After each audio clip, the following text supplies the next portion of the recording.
बदलने को सामने आई कृति किसान शेरे पंजाब नाम की पार्टी। कैप्टन चानन सिंह सिद्धू के नेतृत्व में सेवानिवृत्त आईएएस आईआरएस पंजाब के सभी समुदाय के पूर्व सेना अधिकारियों ने पंजाब के 2022 विधानसभा चुनाव लड़ने के लिए एक नई राजनीतिक पार्टी का गठन किया है। इस अवसर पर कृति किसान शेरे पंजाब पार्टी के अध्यक्ष ने खास कारणों से इस प्रयोजन के लिए एक साथ एक मंच पर आने के कारणों को सूचीबद्ध किया है। देखिए एक रिपोर्ट। संत बाबा दलजीत सिंह जी, ददर साहब, संदीप वाल्मीकि जी, कर्नल विवेक, मेरे वीर सज्जन, बीबियां, बीबी भुपिंदर कौर खालसा, ये अकाली दल के ह्यूमन सैल के प्रधान रहे ने। सब नूं मेरी प्यार भरी सत श्री अकाल। वाहिगुरू जी का खालसा, वाहिगुरू जी की फतेह। अज सारे असी इकट्ठे होके तुहाडे रूबरू इस करके हो रहे हैं कि जो पंजाब का हाल अज हो रहा और जिस मोड़ ते पंजाब आके खड़ा है, पहला आप कहते सी कि ICU है पंजाब, हुण तो मैनूं लगता वेंटीलेटर भी लग चुके हैं।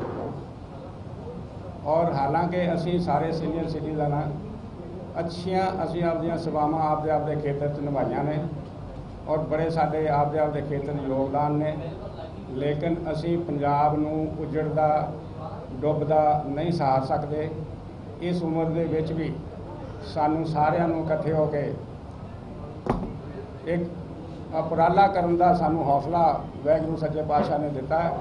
और असी अज शेरे पंजाब कीर्ति किसान पार्टी पंजाब का जिहड़ा है वो लॉन्च कर रहे हैं, जिंदे च साडे नाल अफसर साहबान ने सिविल सर्विसिज के लड्डर साहब और संदीप वाल्मीकि जी कैबिनेट मंत्री रह चुके रहे ने, अपना केजरीवाल दे उतों छड्ड के आए ने, और बाकी अफसर साहबान भी कुछ आ रहे हैं, कुछ अजे आने, क्योंकि असीं 11:30 का टाइम दिता सी, 11:15 का।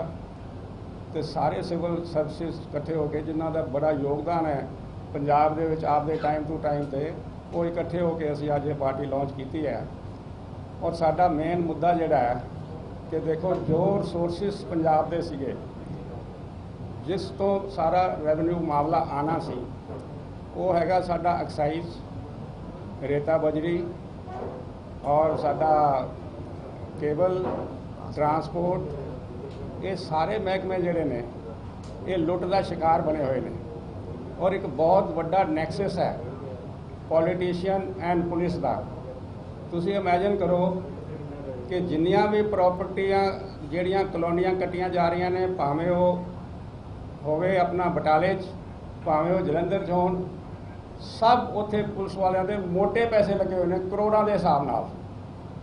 और जिहड़ी रेता बजरी है SSPयां दे सारे जिलों च रेते च हिस्से ने, और थानेदारां ने टिप्पर पाए हुए हैं अपने। की करेगा पंजाब? 3 लाख के तुसीं अज करजाई जे, जिहड़ा बच्चा साडा पैदा होंदा वो पैदा होंदा 1 लाख का करजाई हो जाता है। तो ये सारे लुटेरे, ये सारे 200-300 लुटेरे सारा पंजाब लुट के खा जान और सड़कों पर लिया के सुट देन किसानों नूं, किरतियां नूं, मजदूरां नूं। रोटी लोकी आहत होए पे ने रोटी तो, और इन्हां दे 300-300 करोड़ के बंगले बनते हैं, 1200 करोड़ के होटल बनते हैं, 60 बसां तो 1000 बसां हो जांदियां ने। ये साडे हुक्मरान ने। वो कहते जिस देश का राजा व्यापारी उहदी प्रजा भिखारी। ये राजे जिहड़े ने साडे देश दे, भावें वो अकाली दल होवे, भावें कांग्रेस होवे, ये बहुत वड्डे लुटेरे ने। इन्हां 'च कोई नैतिकता ही नहीं रह गई, इन्हां 'च कोई दीन ईमान ही नहीं रह गया।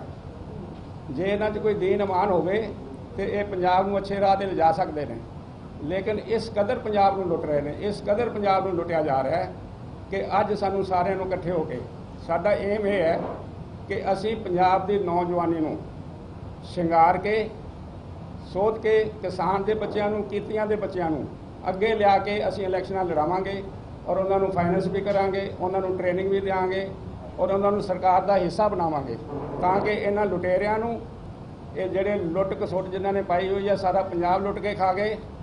और इन्हां लुटेरियां नूं असीं पंजाब चों बाहर कढ़ना है, असीं अपना निश्चय कर लिया और इन्हां नूं हर हालत पंजाब चों बाहर कढ़ के सट्टांगे।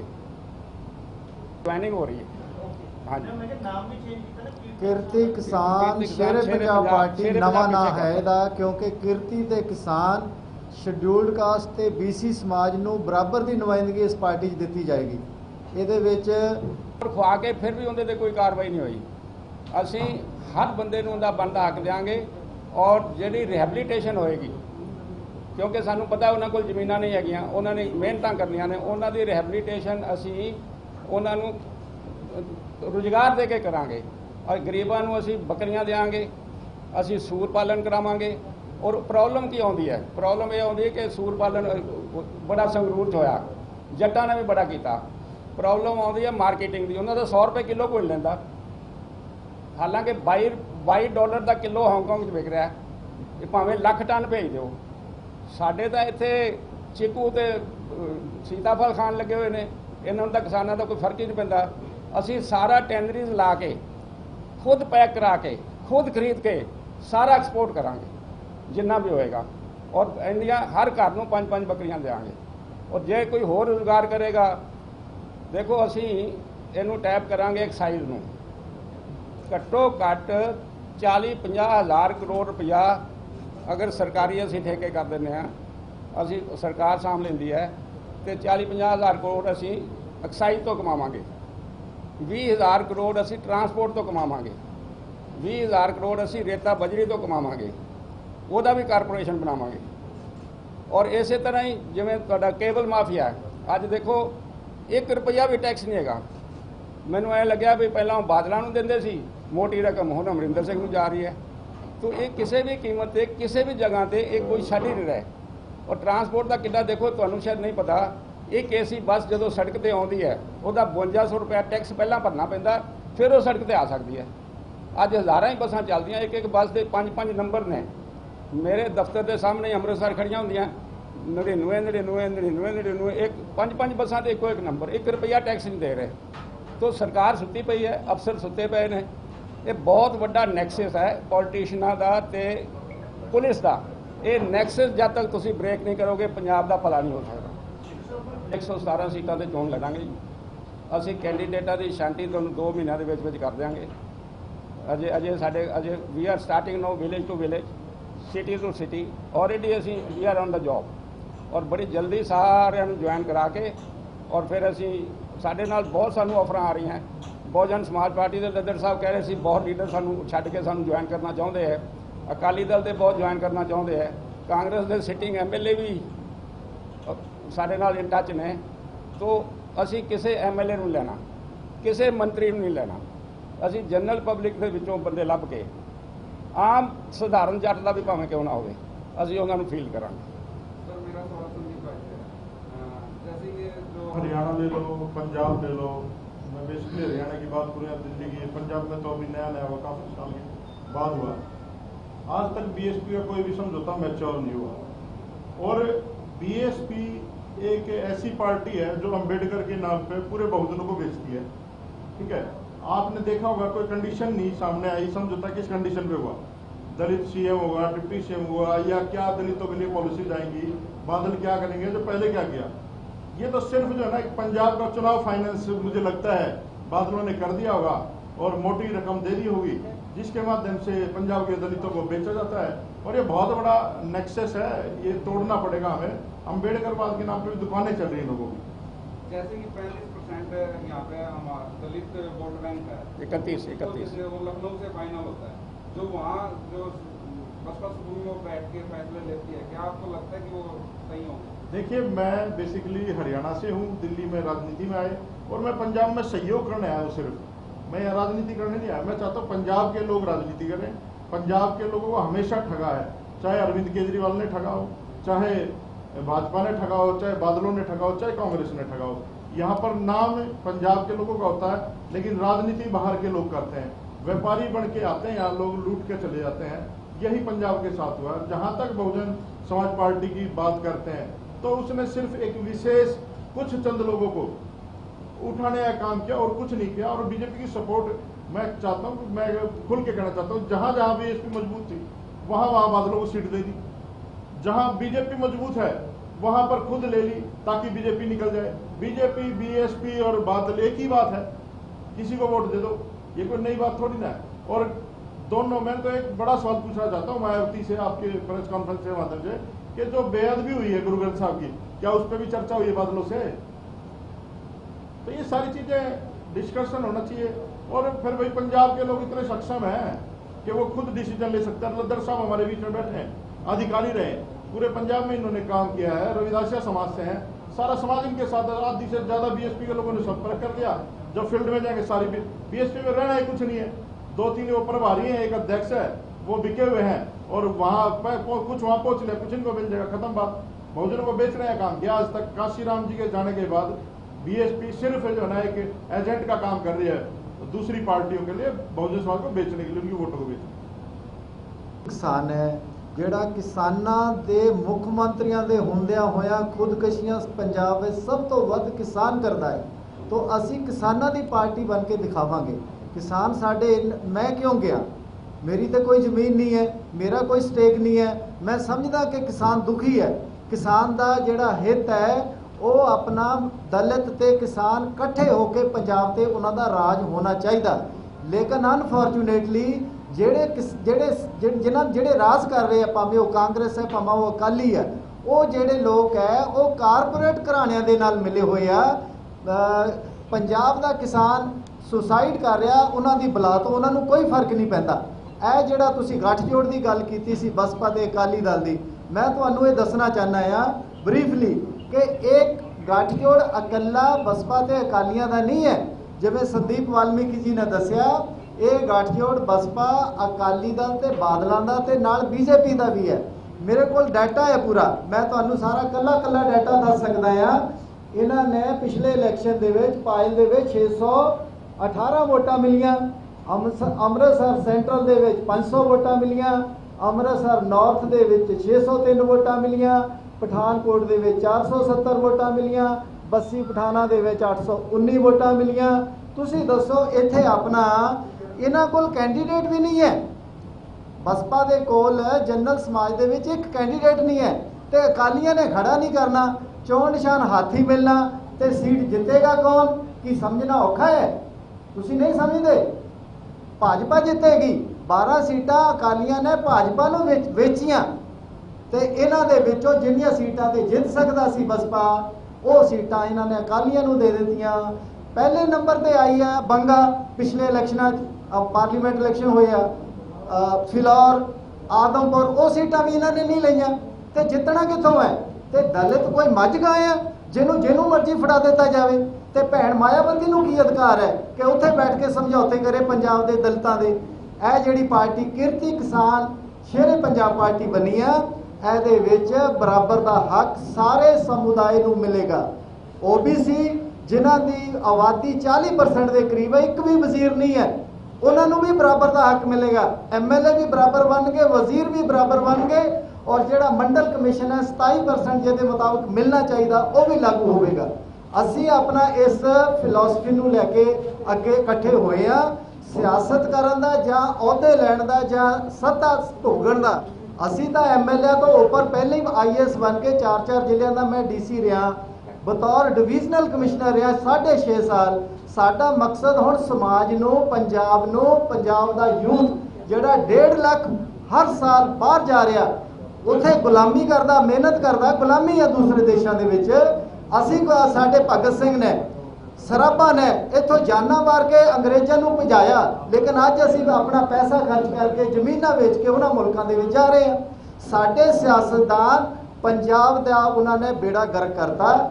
ਅਸੀਂ ਇਕੱਠੇ ਹੋ ਕੇ ਆਰਮੀ ਆਫੀਸਰ, ਸੰਤ ਸਮਾਜ, ਜੱਟ ਸਮਾਜ, ਰਵਿਦਾਸੀਆ ਸਮਾਜ, ਵਾਲਮੀਕੀ ਸਮਾਜ, ਸਾਰੇ ਇਕੱਠੇ ਹੋ ਕੇ ਅਸੀਂ BC ਸਮਾਜ ਵੀ ਇਸ ਜ਼ਿਲ੍ਹੇ ਦੇ ਵਿੱਚੋਂ ਪੰਜਾਬ ਨੂੰ ਕੱਢਣਾ ਚਾਹੁੰਦੇ। ਇਹ ਸਾਡਾ पार्टी बनाने का मकसद है। में जो वाल्मीकि कम्युनिटी है, जो मजहबी वाल्मीकि है या वाल्मीकि है, मजहबी सिख जो है, ये बहुत बड़ा षड्यंत्र हुआ है एक तरह से उनके साथ ना। अकालियों ने बहुत सारे लोगों को कमिटमेंट कर रखा था कि आप यहाँ से चुनाव लड़ोगे, वहाँ से लड़ोगे, लेकिन जो ये कमिटमेंट हुआ है, मैं इसको हरियाणा की तरह देखता हूँ। हरियाणा में आरक्षण डिवाइड था SC, A और B में, तो वो कुछ लोगों ने तोड़ने का काम किया जब सरकार बनी, सैलजा उसमें मंत्री बनी। तो मुझे डर है, और पंजाब के वाल्मीकि खास को तौर से सुन लो मेरी बात को और ध्यान रखना इस बात का कि अगर बसपा समर्थित सरकार बनती है या अकालियों की सरकार बनती है तो जो पंजाब में सेपरेट आरक्षण वाल्मीकि को दे रखा है वो खत्म हो जाएगा और तुम्हारे बच्चे नौकरी तक चपरासी हो गया, मतलब फार्म भी नहीं है आपके एक्सेप्ट होया करेंगे। तो आप लोगों को समझना कि राजनीति बड़ी गंदी राजनीति खेली गई है बहुजन समाज पार्टी और अकालियों के बीच में। जैसे सुखबीर बादल ने बयान दिया है कि मैं अगर सरकार बनी तो मैं उप मुख्यमंत्री एक दलित को बनाऊंगा, उसके ऊपर आप क्या कहेंगे? देखिए पहले भी तो दलित ही थे, पहले कहां से लगे थे? भाजपा तो मुख्यमंत्री कह रही है, अरे 16 राज्य में सरकार है तुम्हारी, बना दो मुख्यमंत्री। देखो हमें तो ना जैसे राजनीति में कैसे इस्तेमाल किया जाता, इस देश को दलित को और इस देश के मुसलमान को आप घर में नॉनवेज बना लो, दाल बना लो, उसमें तेज पत्ता डालते हो जायके के लिए, और जब खाते हो तो उसको उठाए डस्टबिन में डाल देते हो। तो इस देश की राजनीति में सिर्फ दलितों और मुसलमानों को तेज पत्ते की तरह इस्तेमाल किया जाता है। जब इनके हक और अधिकार की बात आती है तो सिद्धू साहब ने बताया अभी कि अरे दलितों का मंत्री ही दलितों की वो वजीफे खा गया, स्कॉलरशिप खा गया। तो आज जो जरूरत है समाज को ईमानदार नेतृत्व की जरूरत है, और आज है यहाँ पे जो लोग इकट्ठा हुए हैं, जो हम सिद्धू साहब के नेतृत्व में हम लोग इकट्ठा हुए हैं, ये हमारे नेता हैं पंजाब के, लद्दड़ साहब हैं, इन लोगों से बात हुई है क्लियर बिल्कुल, मैं तो सहयोग करने आया हूँ। और यहाँ पर क्लियर बात हुई है कि हमारे समाज की किसी भी मांग के साथ किसी भी तरह का समझौता नहीं होगा और 0 टॉलरेंस होगा। अगर पार्टी में भी किसी तरह की अगर ऐसी बात उठती है तो हम लोग उसी दिन छोड़ के चले जाएंगे। तो ऐसा नहीं है, सिद्धू साहब पहले भी मानदल जो बनाया था इन्होंने बनाया था, राजनीति चाहते तो पहले भी करते, कहीं भी एमएलए बन जाते, कैप्टन बादल तो पैर पकड़ के ले जाते, चलो जी आप हमारे साथ चलो। लेकिन इस आदमी के अंदर दर्द है, हम लोगों ने सबने एक समन्वय बनाया, मिले बैठे और सारी फैक्ट फाइंडिंग कर करके जो भी हमारे मुद्दे थे सारी बातों में एग्री हुए सारे लोग, और जब जाकर के यहाँ पर ये इतना बढ़िया, मैं कहूँगा बहुजन अगर मंच कोई है तो ये है। कौन लेके आया सीगा? रंगरेटा गुरु का बेटा, 5 प्यारे सारे 5 प्यारे कौन सीगे?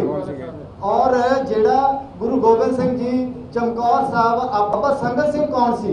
ते पवित्र सीटां जे 2 ही है ते बाकी अपवित्र है। मैं समझदा हैगा कि ਇਹੋ ਜਿਹੇ ਇਨਸਾਨ ਨੂੰ ਸਿਆਸਤ ਦੇ ਵਿੱਚ ਵੀ ਮੰਗਣੀ ਚਾਹੀਦੀ ਹੈ। ਮੈਂ ਉਹਦਾ ਸਪਸ਼ਟੀਕਰਨ ਵੀ ਪੜਿਆ ਹੈਗਾ ਆ ਆਪਣਾ ਉਹਨਾਂ ਦੇ ਫੇਸਬੁੱਕ ਦੇ ਉੱਪਰ ਸਪਸ਼ਟੀਕਰਨ ਉਹਨੇ ਇਧਰੋਂ ਉਧਰੋਂ ਗੋਂਗਲੂ ਦੇ ਉੱਤੋਂ ਮਿੱਟੀ ਝਾੜੀ ਹੈ। ਉਹਦੀ ਇਹ ਪਰਸਨਲ ਜ਼ਮੀਨ ਹੈ ਕਿ ਪਰਸਨਲ ਪ੍ਰਾਪਰਟੀ ਹੈ। ਅਨੰਦਪੁਰ ਸਾਹਿਬ ਤੇ ਚਮਕੌਰ ਸਾਹਿਬ ਦਲਿਤ ਪਹਿਲਾਂ ਵੀ ਉੱਥੋਂ ਆਪਣਾ ਮੰਤਰੀ ਹੈ ਤੇ ਉਹ ਦਲਿਤ ਕਿਉਂ ਨਹੀਂ ਖੜ ਸਕਦੇ ਉੱਥੇ? ਤੇ ਗੁਰੂ ਗੋਬਿੰਦ ਸਿੰਘ ਜੀ ने ਤੇ ਬਾਬਾ नानक वेट कर रहे होंगे, हालांकि मैंने उनको बताया भी नहीं है, वो मुझे खुद कॉन्टैक्ट कर रहे हैं, सर कितने बजे आ रहे हो, कब आ रहे हो। तो इनका बहुत बड़ा इम्पैक्ट होगा। तो इसलिए कह रहे हैं कि बहुजन ਜਿਹੜਾ ਦੇਸ਼ ਦਾ ਸੰਵਿਧਾਨ ਹੈ ਇਹਨੂੰ ਇਨ ਲੈਟਰ ਐਂਡ ਸਪਿਰਿਟ ਅਸੀਂ ਲਾਗੂ ਕਰਾਂਗੇ। ਉਹਦੇ ਪ੍ਰੀਐਂਬਲ ਦੇ ਵਿੱਚ ਲਿਖਿਆ ਹੋਇਆ justice to every citizen, social, economic and political. ਸਾਨੂੰ ਅਗਰ ਆਪਣੀਆਂ ਦਲਿਤਾਂ ਨੂੰ ਜਾਂ ਹਰ ਅਸੀਂ ਕਿਸੇ ਦੇ ਨਾਲ ਵੀ ਵਿਤਕਰਾ ਸਹਿਣ ਨਹੀਂ ਕਰਾਂਗੇ। ਅੱਜ ਦੇ ਦਿਨ ਦੇ ਵਿੱਚ OBC ਸਮਾਜ ਜਿਹੜਾ ਪੰਜਾਬ ਦੇ ਵਿੱਚ 40% ਹੈ, ਇੱਕ ਵੀ ਮੰਤਰੀ ਨਹੀਂ ਹੈ। ਅਸੀਂ BC ਸਮਾਜ ਨੂੰ ਵੀ ਆਪਣਾ ਜਿਹੜਾ ਹੈਗਾ ਉਹਨਾਂ ਦਾ ਬਣਦਾ ਹਿੱਸਾ ਹਰ ਪੱਧਰ ਤੇ ਦੇਵਾਂਗੇ। ਦੂਸਰਾ ਹੈ ਸਾਨੂੰ ਕਿਤੇ ਜਾਣ ਦੀ ਲੋੜ ਨਹੀਂ ਹੈ। ਸਾਡੇ ਪੰਜਾਬ ਦੇ ਵਿੱਚ ਪੰਜਾਬੀ ਭਾਸ਼ਾ ਦੇ ਵਿੱਚ ਸਾਡੇ ਕੋਲ ਗੁਰੂ ਗ੍ਰੰਥ ਸਾਹਿਬ ਹੈ, ਸਰਬੱਤ ਦਾ ਭਲਾ ਮੰਗਣ ਵਾਲਾ, ਮਾਨਸ ਕੀ ਜਾਤ ਸਭ ਇੱਕ ਹੀ ਪਹਿਚਾਨ वो ਦਾ ਨਾਰਾ ਲਾਉਣ ਵਾਲਾ। ਅਸੀਂ ਗੁਰੂ ਗ੍ਰੰਥ ਸਾਹਿਬ ਦੀ ਫਿਲਾਸਫੀ ਨੂੰ ਹੂਬਹੂ ਲਾਗੂ ਕਰਾਂਗੇ। ਸਾਡੇ ਨਾਲ ਸੰਤ ਸਮਾਜ ਸਾਡੇ ਸਰਪ੍ਰਸਤ ਹੈ, ਇਹ ਕਹਿਣ ਨੂੰ ਸਰਪ੍ਰਸਤ ਨਹੀਂ ਹੈ। ਸਾਰਾ ਸਾਧੂ ਸਮਾਜ ਸਾਡੇ ਨਾਲ ਤੁਹਾਨੂੰ ਨਜ਼ਰ ਆਏਗਾ ਖੜਾ। ਤੇ ਅਸੀਂ ਆਪਣਾ ਪੰਜਾਬ ਦੇ ਕੋਈ ਅਸੀਂ ਆਪਣਾ ਅਹੁਦਿਆਂ ਲਈ ਜਾਂ ਅਸੀਂ ਪਾਵਰ ਲਈ ਜਾਂ ਪੋਜੀਸ਼ਨ ਲਈ ਜਾਂ ਪੈਸਿਆਂ ਲਈ ਅਸੀਂ ਸਿਆਸਤ ਕਰਨ ਨਹੀਂ ਆਏ। ਅਸੀਂ ਆਏ ਆ ਪੰਜਾਬ ਜਿਹੜਾ ਸੋਹਣਾ ਸੀ, ਪੰਜਾਬ ਹੱਸਦਾ ਵਸਦਾ ਸੀ, ਪੰਜਾਬ ਦੇ ਵਿੱਚ ਸਭ ਤੋਂ ਵੱਡੀਆਂ ਕੁਰਬਾਨੀਆਂ ਦਾ ਜਜ਼ਬਾ ਸੀ, ਪੰਜਾਬ ਨੇ ਪੂਰੇ ਦੇਸ਼ ਦਾ ਢਿੱਡ ਭਰਿਆ। ਉਹ ਪੰਜਾਬ ਅੱਜ ਭੁੱਖਾ ਮਰ ਰਿਹਾ, ਉਹ ਪੰਜਾਬ ਅੱਜ ਨਸ਼ਿਆਂ 'ਚ ਗ੍ਰਸਤ ਹੈ। ਅਸੀਂ ਉਸ ਪੰਜਾਬ ਨੂੰ, ਪੰਜਾਬ ਦੀ ਨੌਜਵਾਨੀ ਨੂੰ, ਪੰਜਾਬ ਦੇ ਕਲਚਰ ਨੂੰ ਬਚਾਉਣ ਦਾ ਅਹਿਦ ਲਿਆ। ਅਸੀਂ ਇਹ ਤੁਹਾਨੂੰ ਕਰਕੇ ਦਿਖਾਵਾਂਗੇ ਤੁਹਾਡੇ ਸਹਿਯੋਗ ਦੇ ਨਾਲ।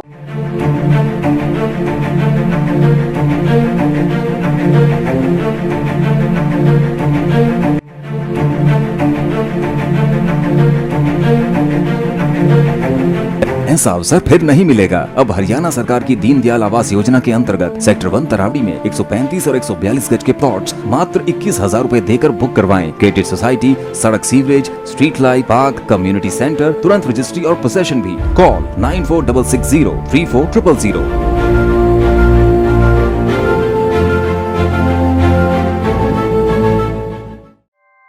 ऐसे ही लेटेस्ट खबरें पाने के लिए बेल आइकन को क्लिक कर हमारे चैनल को लाइक, शेयर एंड सब्सक्राइब करें।